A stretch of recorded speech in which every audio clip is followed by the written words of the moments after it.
आज की cabinet meeting में भी बहुत ही इम्पोर्टेंट फैसले लिए गए और विशेषकर हमारे किसान भाइयों के लिए एक सिग्निफिकेंटली बड़ा एक पैकेज की तरह है जो कि फैसले लिए गए।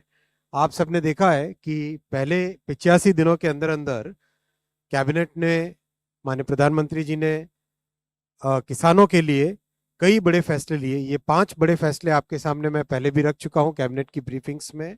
MSP, clean plant program, agriculture infrastructure fund के एक्सपेंशन का काम, पीएम जीवन योजना बायोफ्यूल प्रोजेक्ट्स के लिए, फिर बायो E3, जो ये सारे के सारे फैसले आपके सामने ऑलरेडी पिछली कैबिनेट मीटिंग के बाद में रखे गए। आज के इस फैसले में 7 बड़े फैसले लिए गए। आज की कैबिनेट मीटिंग में 7 बड़े फैसले लिए गए किसानों की जिंदगी में और उनकी इनकम को, किसानों की जिंदगी में सुधार लाने के लिए और उनकी इनकम को बढ़ाने के लिए।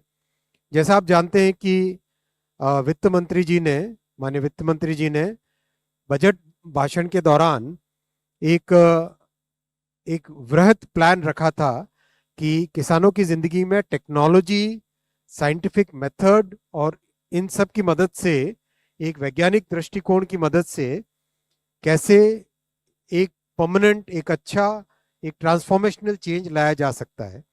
उसी कड़ी में ये 7 के 7 फैसले आज के। पहला है digital agriculture mission. Digital agriculture mission basically जो डीपीआई का स्ट्रक्चर है, डिजिटल पब्लिक इंफ्रास्ट्रक्चर का स्ट्रक्चर है, उसी आधार पे एग्रीकल्चर के लिए इसका डेवलपमेंट किया जा रहा है। कुछ अच्छे पायलट प्रोजेक्ट्स हुए हैं, बहुत अच्छी सक्सेस मिली है। उसके आधार पे आज digital agriculture mission 2117 817 2817 crore rupees की टोटल इन्वेस्टमेंट से ये बनेगा।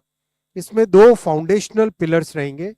एक रहेगा एग्री स्टैक, दूसरा रहेगा कृषि decision support system. Agri stack में सारा बेसिक डेटा, किसानों का डेटा, जमीन का डेटा, क्रॉप का डेटा, ये सब रहेगा।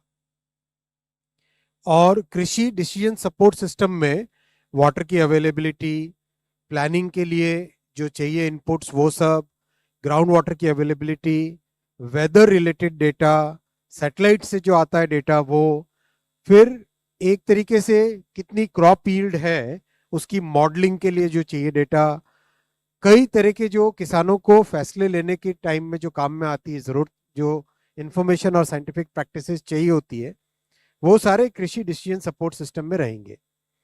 कई सारी चीजें किसानों को एक क्लिक ऑफ द बटन पे मिलेंगी और मोबाइल फोन पे मिलेंगी, जैसे सॉइल प्रोफाइल है, डिजिटल क्रॉप एस्टिमेशन, रिजर्वायर्स में कितना पानी है, वेदर से रिलेटेड क्या फोरकास्ट है, वो भी माइक्रो वेदर से रिलेटेड क्या फोरकास्ट है। यानी वेदर से रिलेटेड एक मैक्रो होता है और एक लोकल इंफॉर्मेशन होती है। नई टेक्नोलॉजी का उपयोग अगर करना है, जैसे एआई की उपयोग से डिजीज के बारे में, क्रॉप डिजीज के बारे में, क्रॉप यील्ड के बारे में कई चीजें पता चलती है, तो वो सब कैसे पता चले। फिर बायर्स के साथ कनेक्ट करना ऑटोमेटिकली, जिससे पेमेंट भी सीधा आ जाए।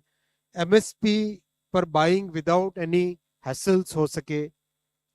एक तरीके से मोबाइल फोन में इतनी नॉलेज आ जाए कि किसानों की जिंदगी में एक मेजर चेंज आए। जैसा हम सब ने देखा है, यूपीआई का प्रभाव करीब करीब हम सभी यूज कर ही रहे हैं। सेम मॉडल पे लॉजिस्टिक्स का बना, सेम मॉडल पे हेल्थ सेक्टर का बना डिजिटल पब्लिक इंफ्रास्ट्रक्चर। और आज डिजिटल पब्लिक इंफ्रास्ट्रक्चर के इसी मॉडल पे, पब्लिक प्राइवेट पार्टनरशिप में, इसी मॉडल पे भारत सरकार की तरफ से 2817 करोड़ रुपए का डिजिटल एग्रीकल्चर मिशन ये अप्रूव हुआ है। इसका लॉन्ग लास्टिंग इंप्रूवमेंट आएगा। और जो आरंभ में जहां पायलट्स हुए हैं उसका मैं आपको एक एग्जांपल बताता हूं। किसानों को अपना लोन लेने में एक पूरी प्रक्रिया करनी पड़ती है। जहां पे डीपीआई के, डिजिटल एग्रीकल्चर मिशन के पायलट प्रोजेक्ट्स हुए हैं, वहां पे ये पूरा प्रोसेस 20 मिनट में कंप्लीट होता है। 20 मिनट।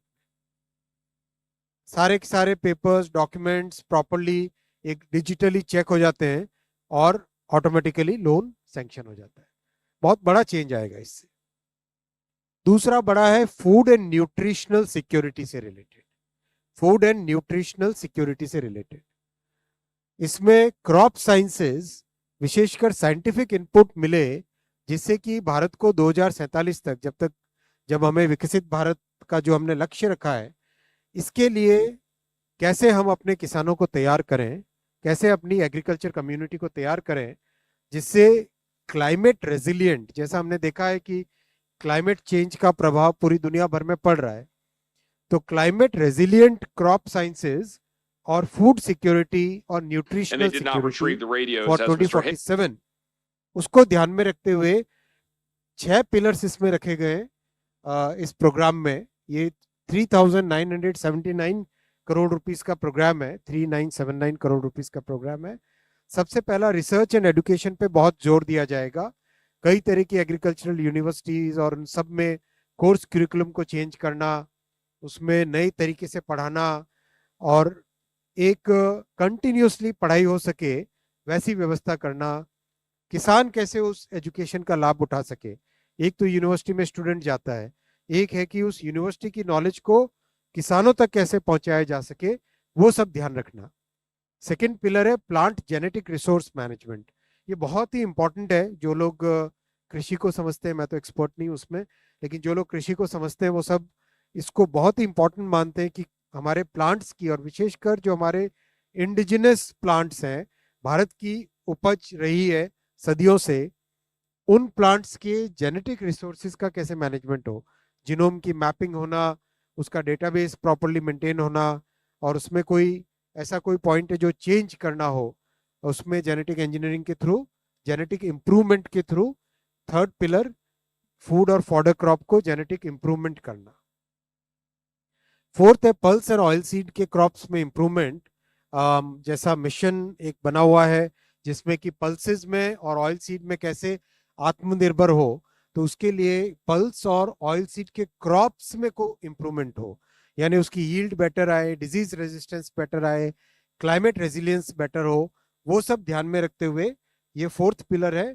और जो कॉमर्शियल क्रॉप्स है उन सब के लिए फिफ्थ पिलर, उसमें भी इंप्रूवमेंट कैसे हो। और एक बहुत बड़ा फैक्टर लिया गया है कि जो एग्रीकल्चर का इकोसिस्टम होता है, जिसमें इंसेक्ट्स है, माइक्रोब्स है, पॉलिनेटर्स है, जैसे मधुमक्खी है तो वो पॉलिनेटर कही जाती है, एक पौधे से दूसरे पौधे में जाने का उसका काम। तो पॉलिनेटर्स, माइक्रोब्स, इंसेक्ट्स और हर तरह का जो कंप्लीट फूड का एग्रीकल्चर का इकोसिस्टम है, उसको कैसे सुदृढ़ करा जाए, ये इस पूरे प्रोग्राम का 6 पिलर्स है। इसके बाद में आया एग्रीकल्चर एजुकेशन, एग्रीकल्चरल एजुकेशन और मैनेजमेंट और सोशल साइंसेस जो रिलेटेड है, इनको कैसे स्ट्रेंथन किया जाए। आप देखिए पूरी कॉम्प्रिहेंसिव थिंकिंग है, इसको कैसे स्ट्रेंथन किया जाए। इसके लिए 2,291 करोड़ रुपीस का आउटले है और 5 बड़े इसमें पिलर्स हैं। पहला है कि ये सारा का सारा काम Indian council of agricultural research के गाइडेंस में ओवरऑल देश भर में होगा, जिसमें स्टेट गवर्नमेंट्स भी कंट्रीब्यूट करेगी, एग्रीकल्चरल यूनिवर्सिटीज भी कंट्रीब्यूट करेगी, और सारा फोकस रहेगा कि न्यू एजुकेशन पॉलिसी के हिसाब से और आज की जो लेटेस्ट टेक्नोलॉजीज हैं उसके आधार पे कैसे एजुकेशन को, एग्रीकल्चरल एजुकेशन को स्ट्रेंथन किया जाए और किसानों के पास कैसे ये सब नॉलेज पहुंचे। लेटेस्ट टेक्नोलॉजीज जैसे डिजिटल डीपीआई, अभी आपने देखा digital agriculture mission, big data, AI, remote sensing, इन सब का उपयोग हो। और साथ ही साथ एक बहुत बड़ा फोकस होगा क्लाइमेट रेजिलियंस और नेचुरल फार्मिंग को कोर्स के करिकुलम में इंट्रोड्यूस किया जाएगा। क्लाइमेट रेजिलियंस बहुत इंपॉर्टेंट है, हम सब जानते हैं क्लाइमेट का इम्पैक्ट हमारे ऊपर, इसीलिए जरूरी है कि अब किसानों को और रिसर्चर्स को सबको इसके लिए तैयार किया जाए। अगला बड़ा पिलर है sustainable life stock health and production. किसानों की इनकम में वृद्धि करने के लिए, बढ़ाने के लिए लाइफ स्टॉक की हेल्थ, लाइफ स्टॉक का प्रोडक्शन और उनसे जो उपज होती है, जो दूसरे प्रोडक्ट्स आते हैं जैसे मिल्क प्रोडक्ट है, डेयरी प्रोडक्ट है, पोल्ट्री है, इन सब के ऊपर बड़ा फोकस करके इस प्रोग्राम को बनाया गया है। इसमें ध्यान दिया जाएगा जो एनिमल्स हैं उनका, लाइफ स्टॉक का हेल्थ मैनेजमेंट, और उनके उसके लिए रिलेटेड जो वेटनरी एडुकेशन है उसके ऊपर बहुत बड़ा फोकस दिया जाएगा। डेयरी प्रोडक्शन में भारत ने बहुत बड़ी एक मिसाल कायम की है। इसमें और क्या साइंटिफिक इंप्रूवमेंट्स ला सकते हैं, जैसे क्वालिटी ऑफ मिल्क इंप्रूव करना हो, स्टोरेज ऑफ मिल्क इंप्रूव करना हो, ट्रांसपोर्टेशन आसान करना हो, वैल्यू एडिशन करना हो, साथ ही साथ एनिमल्स की जेनेटिक रिसोर्स मैनेजमेंट। जैसा प्लांट्स का रिसोर्स जेनेटिक रिसोर्स मैनेजमेंट की बात आई, वैसा ही एनिमल्स का भी जेनेटिक रिसोर्स मैनेजमेंट कैसे हो। बहुत कॉम्प्रिहेंसिव बड़ी सोच के साथ ये सब बनाया गया है। और फिर एनिमल्स का न्यूट्रिशन किस तरह से हो, ये सारी चीजें, जिससे कि किसानों के जीवन में एडिशनल इनकम आए, फैमिलीज में एडिशनल इनकम आए, उसको ध्यान में रखते हुए। नेक्स्ट आइटम है sustainable development of horticulture. Horticulture में वेजिटेबल्स हैं, फ्रूट्स हैं, मशरूम्स हैं, कई तरह के प्लांट्स हैं, उन सब के लिए एक कॉम्प्रिहेंसिव प्लान जिसमें 860 करोड़ रुपीस का लेआउट है।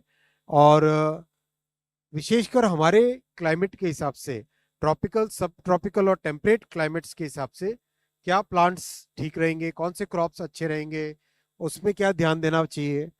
और जो कई न्यूट्रिशन के अच्छे सोर्सेज हैं, roots, tubers, bulbs and arid crops, जैसे राजस्थान और गुजरात का कुछ हिस्सा है जो एरिड जोन में आता है, तो उसमें एरिड जोन में क्या ध्यान रखना चाहिए, ट्यूबर्स, रूट्स और वेजिटेबल, फ्लोरिकल्चर, ओवरऑल एक, जैसे साउथ में है एरोमेटिक और मेडिसिनल प्लांट्स और स्पाइसेस का प्रोडक्शन बहुत होता है, तो इन सब के बारे में एक ओवरऑल कैसे क्वालिटी और ओवरऑल किसान कैसे उसको बेटर तरीके से यूटिलाइज कर सके, इन सब पे ध्यान दिया गया है।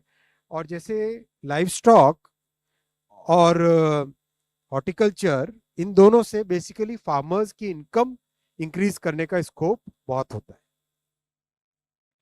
अगले दो पॉइंट लिए गए, जो देश भर में फैले हुए हमारे कृषि विज्ञान केंद्र हैं उनको स्ट्रेंथन करने का, उसमें नई टेक्नोलॉजी लाने का, नया मेथड्स लाने का, और विशेषकर किसानों के साथ कैसे वो एकदम लोकल भाषा में अच्छे तरीके से जुड़ पाए, उसमें क्या नए इंप्रूवमेंट्स करने चाहिए, उसके लिए 1202 करोड़ रुपीस का प्रोग्राम है। और नेचुरल रिसोर्स मैनेजमेंट, हमारे जो रिजर्वॉयर्स हैं, वाटर बॉडीज हैं, ग्राउंड वाटर है, इन सब के बारे में विशेष करके ध्यान देके कैसे नेचुरल रिसोर्स मैनेजमेंट का विशेष ध्यान दिया जाए, उसके लिए 1115 करोड़ रुपीस का आउटले लिया। ओवरऑल सारा थीम है climate resilience, sustainable agriculture, farmers की इनकम को बढ़ाना, साइंटिफिक और टेक्निकल इनपुट्स लाना, एग्रीकल्चर से रिलेटेड जितने भी एजुकेशन, मैनेजमेंट, सोशल साइंसेज, किसानों के साथ इंटरेक्शन, R&D, उन सब के ऊपर ध्यान देते हुए ये 7 प्रोग्राम्स, जिसका टोटल है करीब 14,000 करोड़ रुपए, 14,000 crore rupees, 3,966 crore rupees, sorry 13,966 crore rupees का टोटल। ये 7 बड़े प्रोग्राम आज के इस कैबिनेट मीटिंग में माननीय प्रधानमंत्री श्री नरेंद्र मोदी जी की अध्यक्षता में आज अप्रूव हुए।